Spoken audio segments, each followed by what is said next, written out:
अस्सलाम वालेकुम, welcome to my YouTube channel video update tech. तो कैसे हैं आप सब। आज हम MGD 301 सीरीज़ के जो इंपॉर्टेंट MCQs है वो हम आपके साथ में शेयर करने लगा हूँ। और ये MCQs मुझे वर्चुअल यूनिवर्सिटी की तरफ से दिए गए हैं। तो बिना टाइम वेस्ट के चलते हैं हम अपने लेक्चर की तरफ। लेकिन उससे पहले अगर आप मेरे चैनल पर न्यू है तो इसको सब्सक्राइब लाजमी कीजिएगा।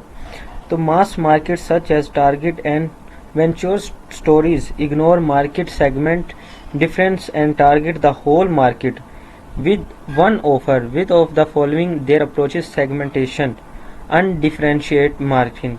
अब यहाँ पे क्या है कि आपने अगर इसको मैं थोड़ा छोटा कर लूँ, आपने अगर एक न्यू कोई प्रोजेक्ट या मार्केट वगैरह बनानी है, सेगमेंटेशन कोई मतलब मार्केट में आ रहे हैं आप, तो अगर आप उसके ऊपर कोई सर्च या टारगेट वगैरह सेट नहीं करेंगे तो वो हमारे पास अनडिफरेंट मार्केट कहलाएगी। उसके बाद नेक्स्ट चलते हैं। उसके बाद नेक्स्ट हमारे पास है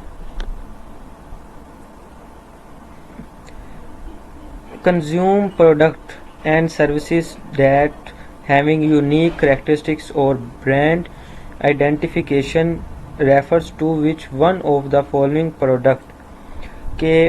इसमें हमारे पास है स्पेशल प्रोडक्ट के अगर हम कोई प्रोडक्ट कंज्यूम कर रहे हैं या कोई सर्विस है तो या फिर कोई एक ब्रांड आपके पास है जो आप मतलब लॉन्च करना चाह रहे हैं तो वो हमारे पास शॉपिंग प्रोडक्ट होगा या अनसॉर्ट होगा या स्पेशल प्रोडक्ट होगा।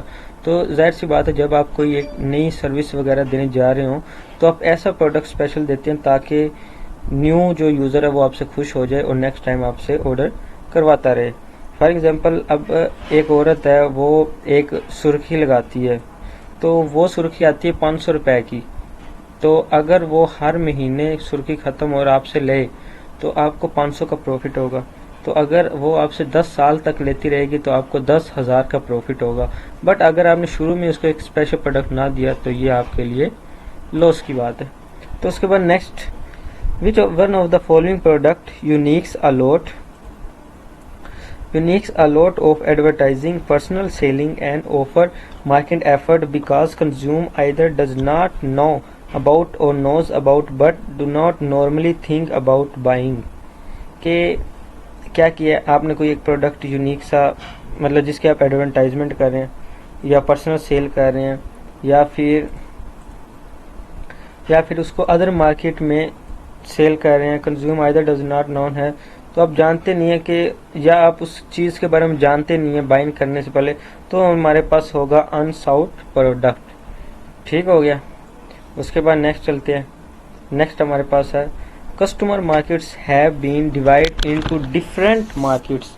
कस्टमर जो मार्केट होती है वो डिवाइड करता है in different market which one of the following market represent customer market.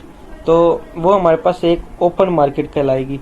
मतलब क्या किया है, कस्टमर मार्केट ने कोई एक डिफरेंट मार्केट डिवाइड की है या उसको चूज़ किया है। विच one of the following represent consumer market, तो वो हमारे पास क्या कहलाएगी।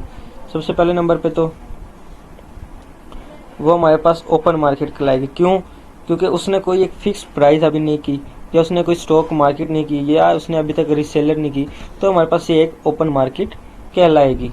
उसके बाद नेक्स्ट चलते हैं। नेक्स्ट हमारे पास है A researcher is studied the target market in terms of size, density, location, age, occupation, environment being studied by the researcher। तो ये हमारे पास क्या कहलाएगी, डेमोग्राफिक।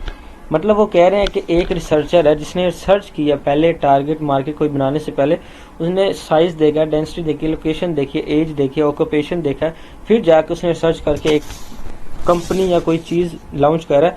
तो हमारे पास डेमोग्राफी मतलब उसने डेमोग्राफी की, उसने फिजियोग्राफी नहीं की, ना उसने जियोग्राफी की, ना उसने बिहेवियर, हम वो हमारे पास डेमोग्राफी कहलाएगी। ठीक हो गया। विच one of the following step comes after analysing and processing of the data. तो यहाँ पे हम देख लेते हैं कि विच one of the following step, जो स्टेप हमें कम्स आफ्टर एनालाइज, जो एनालाइज करे and processing of the data हमें दे, तो वो हमारे पास एंड में क्या होता है, रिजल्ट रह जाता है, रिजल्ट हमें देता है। फॉर एग्जांपल वो हमें।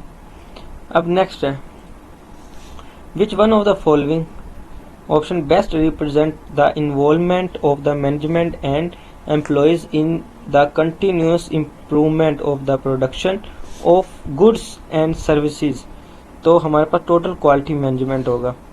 मतलब क्या किया उसने, एक कोई बेस्ट ऑप्शन, सबसे पहले उसने कोई बेस्ट ऑप्शन चूज़ किया, रिप्रेजेंट किया उसने मैनेजमेंट को और एम्प्लॉयज़ को इम्प्रूवमेंट किया, और हमें एक गुड सर्विस प्रोडक्ट कर रहा है, तो हमारे पास मार्केट मैनेजमेंट वो कर रहा है या कस्टमर कर रहा है, तो टोटल क्वालिटी मैनेजमेंट यानी नॉलेज भी, कस्टमर भी, मार्केटिंग भी, तो वो टोटल क्वालिटी मैनेजमेंट करके हमें वो चीज़ मुहैया कर रहा है या सेल कर रहा है। विच ऑफ द पर्पस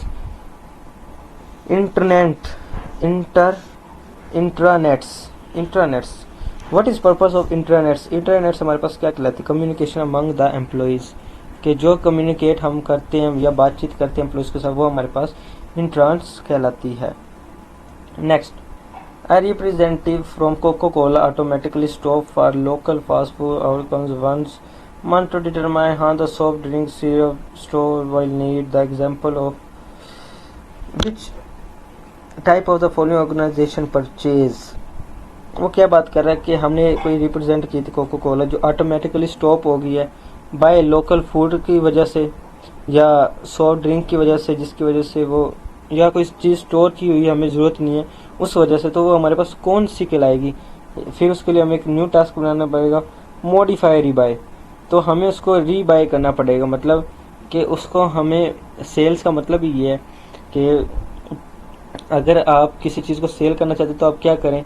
अब ये कह रहे हैं रीबाय मॉडिफाई, आपने एक कंपनी बनाई है टॉफ़ी की, कोई भी टॉफ़ी ले लें, अब वो क्या है दुकानदारों के पास गई, तो अब दुकानदारों से कोई बच्चा उसको ख़रीद नहीं रहा, तो क्या करते हैं वो उस टॉफ़ी को ख़रीदते हैं कंपनी वाले काफ़ी मिकदार में, और वहाँ पे उसका शॉपर जो होता है उसको वहीं पे फेंक देते हैं या उसको कई जगह पे फैला देते हैं ताकि लोगों को लगे ये वाली चीज़ तो बहुत ज़्यादा ख़रीदी जा रही है। तो ये होता है हमारे पास मॉडिफाई रीबाय। उम्मीद करता हूँ आपको इसकी समझ आ गई होगी। नेक्स्ट चलते हैं 10, adapting the frame to take advantage of opportunities in its constant changing environment, refer which of the following. तो स्ट्रेटजी प्लानिंग हमारे पास कहलाएगी ये कि हमारे पास एक लॉन्ग रेंज प्लानिंग होती है, एक शॉर्ट रेंज और एक एनुअल। तो हमारे पास जो इन्वायरमेंट के इशू की वजह से चेंज करे वो हमारे पास स्ट्रेटजी होती है। मतलब कि एक लॉन्ग रेंज प्लानिंग होती है, हमने एक कंपनी 10 साल चलानी है। एक शॉर्ट रेंज होती है, हमने एक कंपनी 6 महीने या 2 साल चलानी है। एक होती है हमने एनुअल प्लानिंग, हमने 1 साल तक ये चलानी। जो एडवांटेज मतलब इन्वायरमेंट की वजह से चेंजिंग लाए वो हमारे पास होती है स्ट्रेटजिक प्लानिंग। ठीक हो गया। इसको नेक्स्ट देखते हैं, threat is a major unfavourable situation in a frame environment, threats are key impediments to the frame current or desired position. Which of the following represent threats to the frame success? तो इसके अंदर हमारे पास ये आएगा cost advantages present because the advanced technology। उम्मीद करता हूँ आपको इसकी समझ आई होगी कि एक कोई थ्रेट्स है जो मेजर मतलब बहुत ज़्यादा मिकदार में है और वो इन्वायरमेंट की सिचुएशन की वजह से अनफेवरेबल हो रहा है। तो थ्रेट्स आर की फ्रेम करंट डिज़ायर करता है पोजीशन को। तो हमारे पास क्या है कोस्ट एडवांटेज, उसमें हमारा मतलब फ़ायदा है, उससे कोस्ट प्रेजेंट करता है जो बिकॉज द एडवांस टेक्नोलॉजी। ठीक हो गया। नेक्स्ट हमारे पास 12 है, any paid from the non personal presentation promotion ideas good services and sponsor reflect which of the concept. हमारे पास ये एडवर्टाइजिंग होती है जो हम एक किसी ना हमारा कोई पर्सनल प्रेजेंटेशन होती है, हम क्या करते हैं उसकी प्रमोशन करते हैं आइडियाज़ को और उसकी गुड सर्विसेज देते हैं और स्पॉन्सर करते हैं, रिफ्लेक्ट करते हैं, तो वो हमारे पास एडवर्टाइजिंग कहलाती है। नेक्स्ट हमारे पास है Which one of the following option refer the art of science of choosing targets, markets and building profitable relationship? तो ये हमारे पास है मार्केटिंग मैनेजमेंट। क्या कहलाएगी मार्केटिंग मैनेजमेंट, कि जिसमें हम आर्ट ऑफ साइंस चूज़ करते हैं और उसको टारगेट करते हैं मार्केट को और बिल्डिंग से ज़्यादा प्रॉफिट एबल बन जाते हैं हम तो उसका मेजरमेंट मेजरमेंट कहेंगे।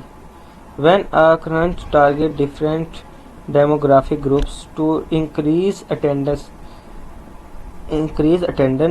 It is an example of which following option.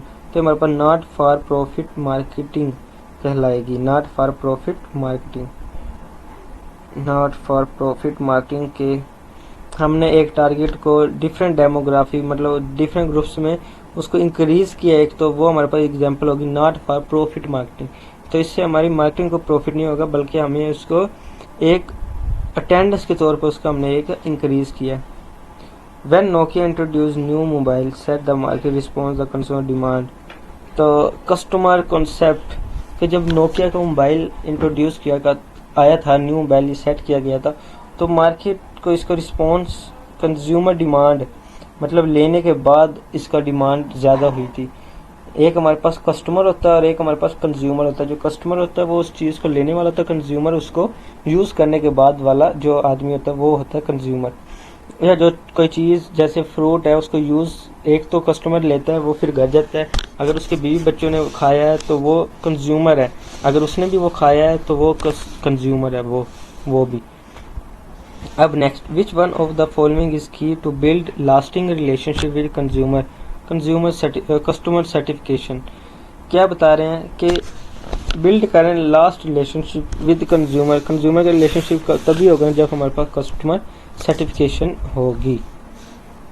Next, in case of intense competition, ये तो अभी बहुत ज़्यादा पड़े हैं।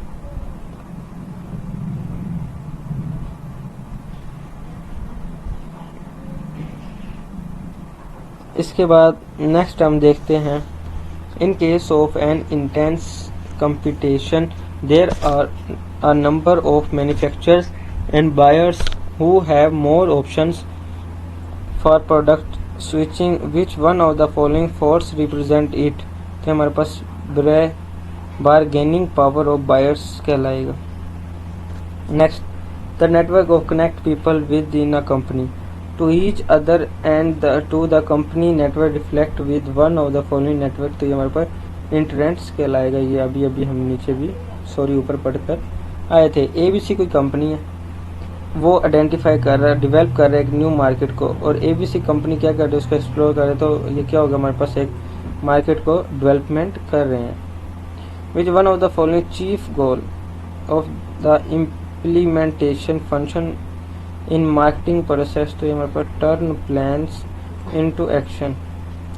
Which one of the following set represent 4C of the marketing mix. Marketing mix में हमारे पास 4 चीज़ें आती हैं, कस्टमर, सॉल्यूशन, कॉस्ट, कन्विंस और कम्युनिकेशन। सबसे पहले तो हमारे पास कस्टमर का सॉल्यूशन होना चाहिए, फिर कस्टमर के पास उसकी कॉस्ट होनी चाहिए, कन्विंस हमें करना आना चाहिए और कम्युनिकेशन बात करनी आनी चाहिए। तो C। सबसे पहले हमारे पास कस्टमर सॉल्यूशन है, ये आपसे वैसे ही पूछ सकते हैं कि सीक्वेंस के साथ एक लाइन के साथ बताएं। Next, Political force is one of the force of marketing macro environment. Identify the viewers of the marketer about to the political force। तो ये हमारे पास is easily influence कहलाएगा। उसके बाद which one of the following factor does not affect to the economic environment for the organization। तो ये हमारे पास disposable income कहलाएगी। उसके बाद NAMIS consist of people, equipment and procedure together, show, dash, evaluate and distribute information, marketing, describe, maker। तो analyze, evaluate to। उसके बाद last MCQ हमारे पास identify the concept that elaborates the symmetric collection and analyze public available information about competition and developments in the market environment. Marketing environment तो ये हमारे पास कहलाएगी secondary data. ठीक हो गया, उम्मीद करता हूँ आपको यहाँ तक समझ आ गई होगी। मिलते हैं इंशाल्लाह नेक्स्ट वीडियो में। मेरी थोड़ी सी तबीयत ख़राब है तो इसी वजह से मैंने आगे नहीं पढ़ाया। तो उम्मीद करता हूँ आपको ये MCQs आप कर लें तो इंशाल्लाह 5 से 6 आपके इंशाल्लाह इसमें से ही लग जाएंगे। तो मिलते हैं इंशाल्लाह नेक्स्ट वीडियो में। Take care.